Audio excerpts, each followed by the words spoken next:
years in May, so we'll say 14 and a half years. And, I admit that I have not always been an exemplary husband. I have made some mistakes along the way. I'm sure my wife would back me up on that. But one thing I tried from the very beginning of our relationship, I thought if I always have a gift to give my wife on any sanctioned gift-giving event, that will smooth things over in general. So for the first 10 years of our marriage, every birthday, Mother's Day, Valentine's Day, Christmas, I had a gift appropriate to the situation. And for our 10th anniversary, I thought I'd do something really special. I thought I'd really go out of my way to get a really nice gift.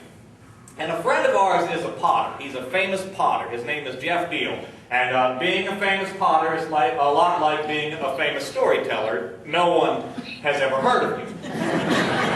But he's got his stuff in the Smithsonian. And I went and I commissioned a 4-piece, 8-place setting. And fellas, I'll tell you what that is. That means a plate, a salad bowl, a bread plate, and a cup.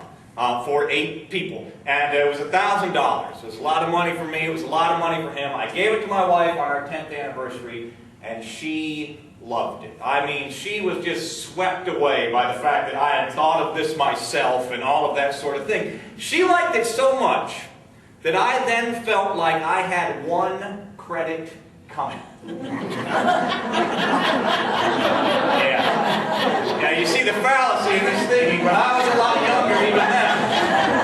I thought I now had one gift in escrow. You know, if I were to somehow miss a gift-giving occasion later down the line, I could fall back on that one. But no, it doesn't work that way. And so the next year, everything went fine. I got her birthday present, Christmas present. The next year, I was in St. Louis over our anniversary.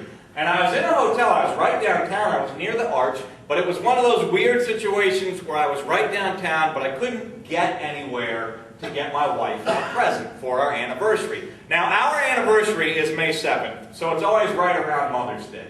So my wife does allow me to buy 1 gift for both Mother's Day and our anniversary, provided that it is a gift suitable for 2 gift-giving occasions. She's a reasonable person. But I called her up and I said, honey, I can't get anywhere from this hotel room. I said, the only place I can get is Busch Stadium where the St. Louis Cardinals played. I said, all I can get you for our anniversary is a St. Louis Cardinals baseball cap. Well, she said, I don't want a St. Louis Cardinals baseball cap for our anniversary. And fellas, you heard what I heard. I said, this is what I can get you. She said, I don't want that. I felt like I had been absolved of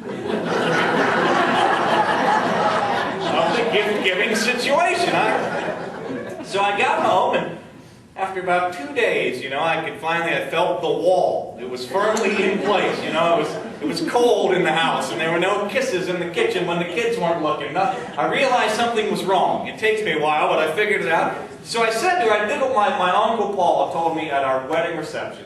He said, if you're ever in trouble, and you don't know why, just do this. What? He said, if you do that, everything will come out. So I said, what? She said, you didn't get me a gift for our anniversary. I said, I told you I was going to get you a cap. You said you didn't want a cap. So that argument didn't fly. So I was in trouble. So I thought, well, for her birthday, I'll do something really nice. Her birthday is June 29th. So at the beginning of June, I wanted her to know that I was on this. At the beginning of June, I said, what do you want for your birthday? And she said, and I didn't know that this was a trick at the time. We were going on a cruise the first week in July down to Central America, the Gulf Coast. She said, don't buy me anything on my birthday. Just get me something on the cruise. Save your money, get me something nice in Central America. Well, that seemed reasonable to me.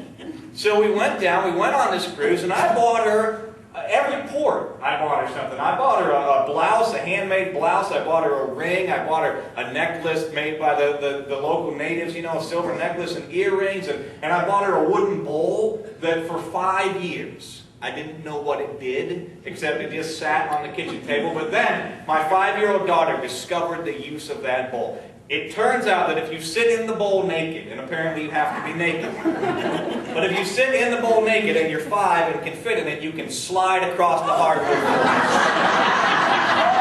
So at least now I know what that was for. But so I bought my wife while